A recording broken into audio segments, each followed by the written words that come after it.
Christ asumje enkamuna. Ya wafa eba ye dwumadi walk with me Lord. Ene me nante awurade eso. Wo ye dwumadi a Kumasi Catholic Archdiocese. Ye de bro waboboa no wo Kesben kasafoni so kwasiada dwumadi from 7 p.m. to 8 p.m. Midi and Reverend Father Emmanuel Kwabena Ifaiji. Me Roman so for Kumasi Catholic Archdiocese. Where the website who know Facebook CAC TV and YouTube so CAC TV GH. And also yes see November busumi mu a na the all saints and also a fit da na wie dia na ya da body na ne ato en sa Reverend Father Michael Boahin on the parish priest St. Peter's Catholic Church so ye boa no ne abadwum bi en semfo bi eho ade konti a minum mienu ya da so te ase na de be ntina ye wa asase so dear na ye enso so know the mission and plans God has for you ade konti a me bo eba asase so ene ne bia wo se wo ye dwuma bia so ye na enne ochina ene na de chiye enso na sana no o ma ye twa ho mre ye nye ka to kakra na Father Michael and for Radia Sing and Mary. Jai, Sammy, Jai, and you man go home and go ali ho. You know, you do it. The funny one go away. Sakadasm. And you offer some container. Why, dear, no. Oh boy, Masida Nevi, Matuton, your money in your wali ho. A TV, new washing machine, your money wali ho. Now make us some fan coffee. Now some is uncle. Also, the cab, Bania for funny. Now they are container street. Me throw and then it's and then rim. I don't want to Kennedy Gitanka. Honestly, why? Me Dina Missian. Me we dan bibia e wo ho pia no e Kennedy Digital o fe no koklo bitelo na me sie washing machine ho no Kennedy Digital TV no Kennedy Digital fridge no Kennedy Digital iron no Kennedy Digital electrical nyina you can name them oh boy me ka so dey fra bocha de koyo why chi me see Kennedy Digital anti ene Ghana e ti say yanke e ti say Europe ana be brem ho friend am me friend na o tete me sa masa wo omo we fa Kumasi omo Ghana omo we fa ye wo Kumasi patase Kennedy Junction, Adom House, first floor. Samson Kumasi Adum. Family Plaza, Brusina, first floor, ye wahono. Kennedy Digital Satellite now. At Shady Fee. We take our love into the night.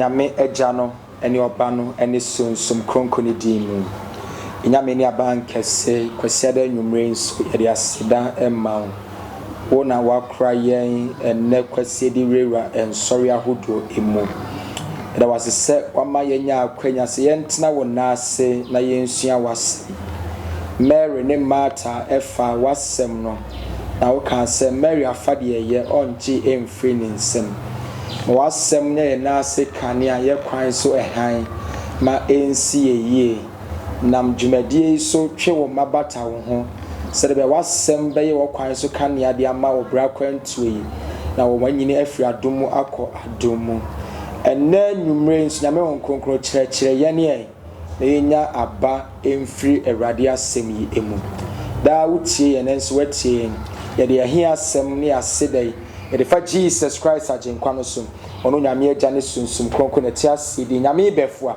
kopim mra enni ahweye enye ho nyame agya oba ne sunsum kronkro ne dim amen nyame abusiafo ye da Awurade ase kwasi ada bia o metimi edi sa adwuman e de hye ne ho animonyam ene pese me ne wade sua no ye fa bi free akenkan semo a na watchimi akenkan ye mse ya wada no anopa sorry mu na Awurade de asem bi to akoma so mpese ye nyina ye che na ye nya mu chefa ma to asem ni din say know the mission and plan towards it because bosumi October mu ye twa mu ekọ around November mu de basa bosumi October mu na akogopo France this was say enye extraordinary missions a month of evangelization and some bebre na sorry abon da ru but we na me pese ye so ye shano enso say your friend no nyame friend so he gives you an assignment and your friend say mission what is your purpose what is your mission what is your goal dear na ready person we ye san na person adwene on Jesus ka asem bi e wo Luke chapter 13 verse number 31 to 35 you back in kind na yesua de kakra afim. Look at sempano eti edumiensa ye kan fi verse number 31 akowie no 35. Was na edon na imuno Farasi fo bi ba see Jesus say free ha ko jechefo na Herod pewo akun. Verse 32.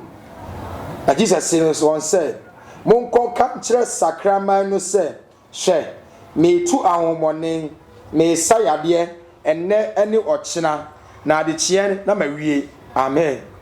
Monko kam kire sakraman no say me sayade me tu ahomone me kan sempa enne ani ochina ni ade chie na mawie. Verse 33. Now so say me nante enne ochina ni ade chie na eni hu kwan say odifo ebeto baby Jerusalem. Oh Jerusalem, Jerusalem. Wo a wukuma difo no na wosi won a wosoma wo mu no enchen no abo. Empra hinie na me pese me boaboa mo ma ano. Se akokɔ ba chan eboaboa ne ma ano ne ntaban ase. Nanso mo ampe na hwe. Obeja mo na hwe obeja mo fie fituo amamo. Na se simo se muhunu me ne na muhunu me ne eje eda obeka se enhira ene de onam Awurade din mu ban. Mensa fa ne dim. Luke chapter 13 verse number 31 to 35. Na edo no amu no Farisifo bi ba be se no se fi ha kɔ na Herod pewa ku kyerɛkyerɛfo na ɔse wɔn se mko kan kyerɛ sakraman ne se hwɛ me tu ahomɔnen me sayade ene ne ɔkyena na de kyɛ no mawie na so se me nante ene ni ochina ni adechie na eni wo kwan se odifo beto baabi Jerusalem. Oh Jerusalem, Jerusalem, wo a wukum adifo na wosi won a wosoma won chen no abo empra hinie na me pese me boaboa wo ma ano se de akokɔ baatan eboaboa ne ma ano ne ntaba ase nanso mo ampe hwe wo beja wo fie fituo ama wo na me se mo se mo hu me je eda ebeba se obeka se enhira ne de onam Awurade din mu eba no amen. Herod utwa John ti even Herod Antipas ono na utwa John suboni ti ti Farisifo no Jesus nsem pate adwumadie mu wonim de Herod betumi aye to ka chese chechefo memma ha nyesa asem beto. In other words, what catch Jesus say abandon the mission of preaching and evangelization, if we say anyesa Herod ebetimi ayiwa firi ho. Na Jesus catch Farisifo mo catch sakraman no say me days ni ene hochina na de chie na me tiase amoja adi mo afuru san de me po me bossam no dawuro time so ye yi me she Herod nsa na wie madwuma kopim da onipa ba no be ko Jerusalem na odi entuma begu from say monhwe behold Hosanna David bari ni enu ato Hosanna American so no ahim no say time nyanso ya the work of evangelization must be done. It's very costly as sympathy to medium. And then mother for more shame and enemy. That's why you cost to say, Udame Fra, he gives you an assignment. The first duty as a Christian, as a Catholic, is to understand that assignment, that purpose. So, well, who assignment noir? But before say, so we refuse Kumuhine, I bang with bedroom, I be bedroom. To a one church a day, be this secret, be dinner, maybe a chi, or be quack pedjuma, and never be costed also because you have abandoned the primary motive. A juma, Yami Pesa Woyano, so why now who ya? We know who assignment now, and for also a businessman, we are nurse, we are doctor, we are wine, we are a technician, the we are piano, but yet, and Jesus understood that purpose. Say, Namia friend was Sumano, it won't share the head of the year. When the Herod bit me, when Herod kum John Suboni, now John we and Mark chapter 1 verse number 40 to 50 was na Jesus shall say Koba Samu Deru. You couldn't say Herod a year be where he John a few, but a Jumano I was say yeah. And then and the feminine child is Shabe and 9B. Now yet to me I be a quad dream. Point number 1 yes, Swama Yahuna Matia CN say you must know your enemy. Amen.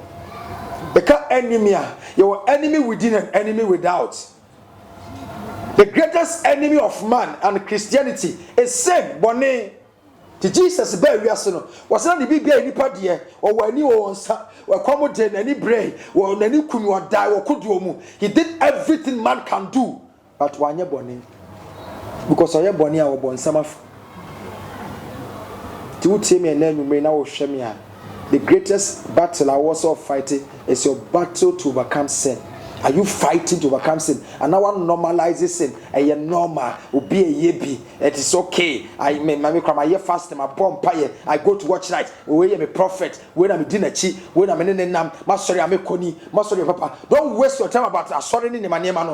Work against sin in your life, whatever denomination you are in. Next idea, you don't know your enemy.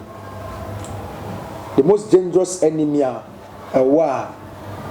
Now, yes, you perceive Francis for whom say Herod will be communal, and then you will be obeying your man. The enemy within is about me overcoming my pride. No matter me a jana pedi. No, in your media Jesus. Our brain wants me nipa or find nipa tibia, but oh ye be said ja won't tell me yes say everything to the glory of God. And then nipa or ya dear pony and car and the boafu. Ya mona bason and boafu. Here was see a time. We are seeking self-glory and self-pride. It's a dear was in your mepasi in it me. And Jesus abandoned everything. That is the mission. That is the purpose. That is the planner.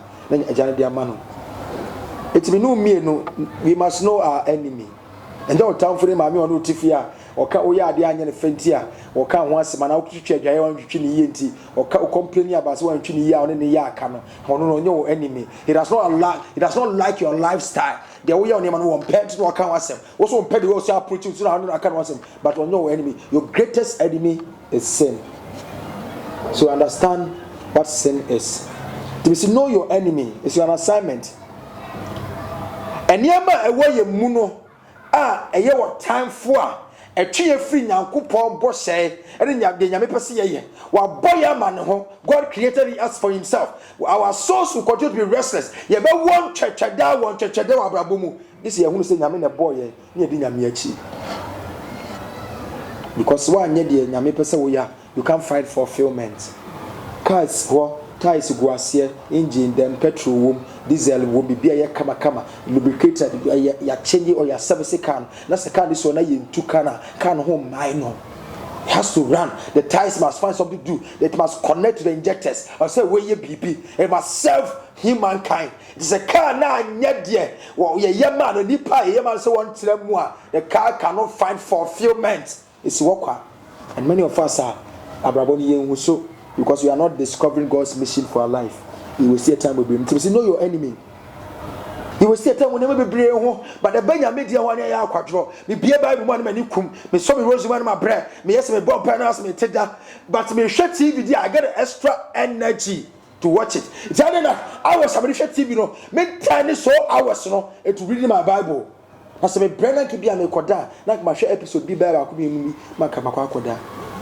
But we spend the hours, 7 o'clock and 1 day. No, they are shit TV now. But now, oh, I feel like we could be in Bible. Both are quadruple. No other. You cannot fulfill the mission when you allow laziness to take absolute control. Number 2, the greatest enemy of man. I also want to say, oversensitivity. Amen. And when I make a chair, I see a boy for say, we are too sensitive.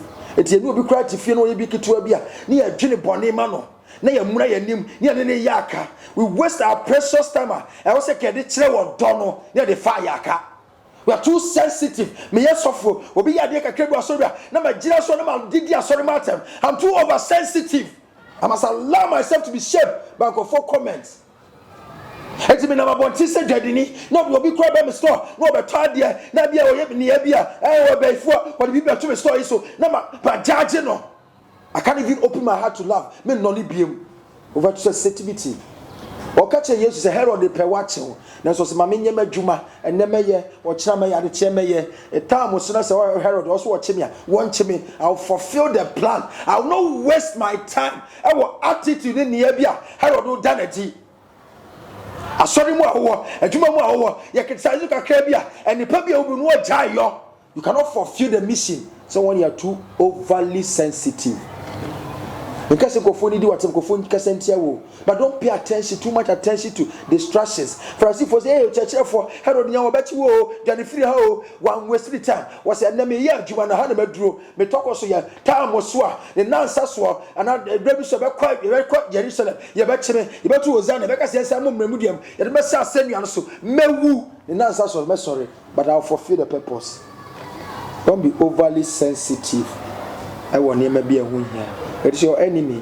We are about to attention to Atadia Meshe. As I was we are Fana, we are Buame, we are Atadia, or some of the Quasorena. We waste your time, why you late to us. Sorry. You are too sensitive to your physical needs. Jab me at Morati. Let you show shine in the canny. They just so too sensitive on him. Maybe home. A Jumemu, your mark, your pass a comment, we can know that the whole day would be say. And take more so you mean you are too overly sensitive. Know your enemy. Point number 2. Now, yes, let me for Philip purpose, no.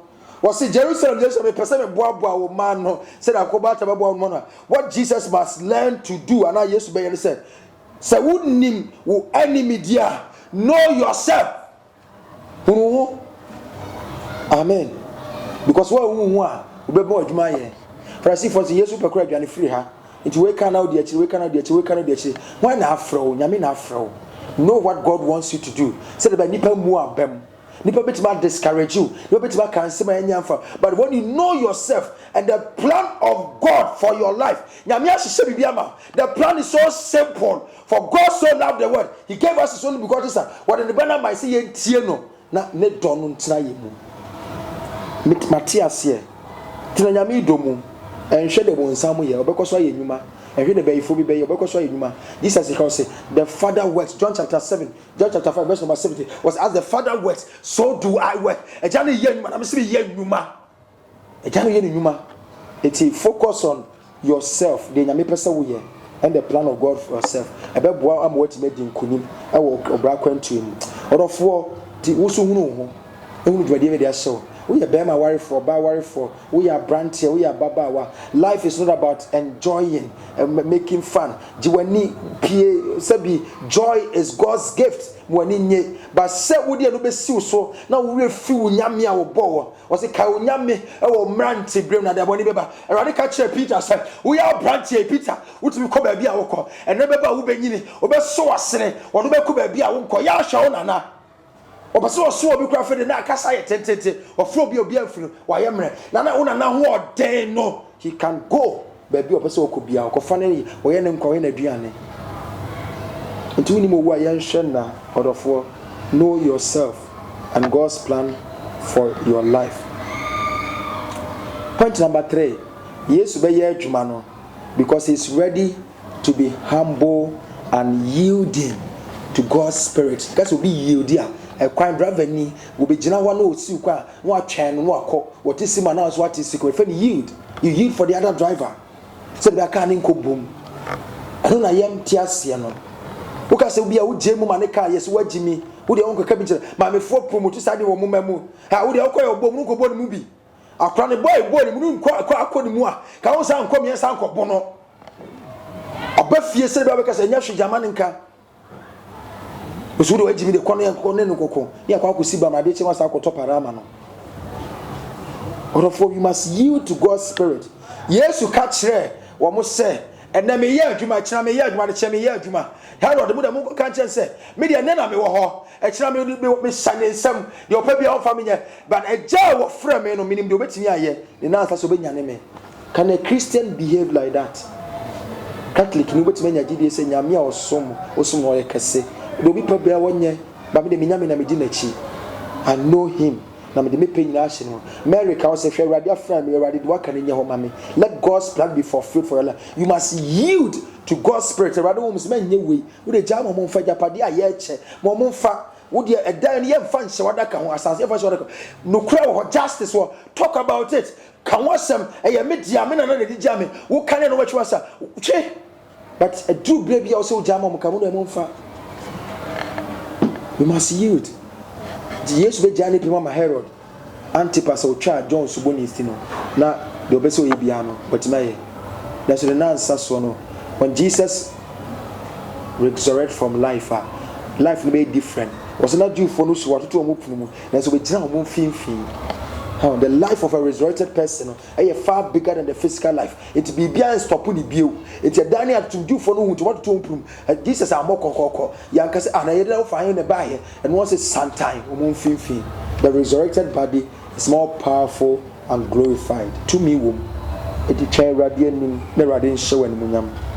The point that is be humble and be yielded to God's spirit. Number 4. See, I want to hear enemy. Laziness over sensitivity, procrastination. Oh, it's good. Abraboni in America too, but a brainy woman nipa Jesus cause and then me yet much me rachana adiches minim. It's adiches was say there was suma in a pedie. Now a sumba ba would depend to me nyashe. But if you don't can yet say abrabo is slow. O dem kura wa o dem aka otimi nanti ko ba mo say afede wo na o ya na do say nyama o hwe say wo nan ko bo bibi mu a. Darkness and moi. And to know your enemy, know yourself. Be humble and be yielded to God's spirit. That 4th point says, be an active witness and service to God or some any other CDA. And only extraordinary mission manta October and that's of one born the ra a young which media who do be brain. But for Yame show now shaman so send me to me about a seven who they will born no and yet they can see bia. That brother radish say be yam fato ho or for who tie me the radish say fa futu pa bi ma wo ba no wo ya babawa the radish wo nyan say bo modi ne ka che be say sa brabo me boy moa me say me sumi nyankopon no won hye mani munyam wo say no ba ne be ma du no banyi fi ma obejo mo na wo akwacheche aware ade na wudi kan di adwama mo di kan asa na akwacheche busia no say father me na won ware me. And you are being sympathetic to sin. Bonina will sympathize it.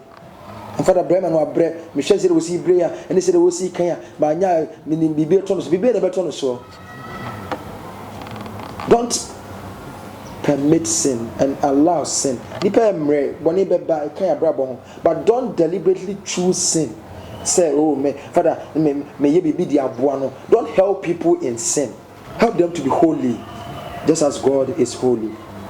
Be an active witness and service to God. As Part said, Romans chapter 10, verse 7, say, better na Obia Kansem, so Obia and Sumayania, a Radia Suma or Sumame. The better Yanya Senka for so Radian Suma. Now, Suman Obia and Coca better than for Frostwat. And if I'm quite age, I'm no mean, so you see a Huna Rade, you're quite sorry, Catholic for Pentecost, Assemblies for Methodist for Lighthouse for one church for, you're quite sorry, they say we're ready. How are we helping others to be holy? I'm not saying, same party, the reaction of the day, and come shakas here, and in the Nipa, you go many mass here, and I don't know your quote TV so. I said, wrong, I mentioned, yes, I will also kind of sympathetic medium. Writing me about. Be active witness and service to God. But Jesus said, and now watching us some body will find mine home. The men bar, you didn't bet to many may cocra, may yare. Now, catch the more quapa, more frapper, what you can call any GMO. And then we want somewhere needed, and was send me your body in a pedia. Actively, I must serve God. And near Juma or the Ashen in summer. The years who say, I was so Juma, or so about the room, for Ehu. Meanwhile, I cried about the room. Be active and involving. Say about be ye, Edia share, Yame, and Munyam. I catch a Romans chapter 8, verse 31, 35 said, be bien with Matian in the don't tell me. On the other, I want to so. The Mary Mokaya, who is sit to Mokaya. But say, better said the backroad Jesus Christ, near who plan no. Say, was about the room now, copy Jerusalem. Obama me so to Hosanna, the American song, obey him, Hosanna, in Shaka David Ibano. There's what I say, because the plan is said, or some of the new warning who saw where a J at the Sampa. Bema Jesus, why you be a man? I be a man, so Catholic name. Found your merate. You know, o town for. Uncle for Bay, Yan American was. Who know the name of a more washing a mere nimunyam, bonnet, laziness, a quadro, procrastination, and mortal. Hunusadiano is the greatest enemy of man. Number 2, if you know yourself, keep yourself for God. The love of God must permeate your heart. enhura wo mu ne ja se why too sensitive bibia no afa ho abufuo bibia no afa ho timnasepo tena nyame domu se de ba wutima ye agya na pede se de Jesus na agya no domu ekwa awieye mu eno ansa na oso obrɛ ho ase na manyame honhom ede wo nan se de Yesu nantie no wotimi adi adanse asom se wo Kristo ni na me se wo yese ya me no mie no dan kwa ma no be hu nyame ani munyam heaven already nhyiraw na already na asi onte no nhyiraw ncha sonko ema onte ni Peter sorry ma St. Peter's Catholic Church Asuaboa and an of Paul most Reverend Gabriel just not chain Vicar General Father very Reverend Father Louis to Christ asubwe nka that's ene beshia amen onyame agya obane sunsum kronkron di amen.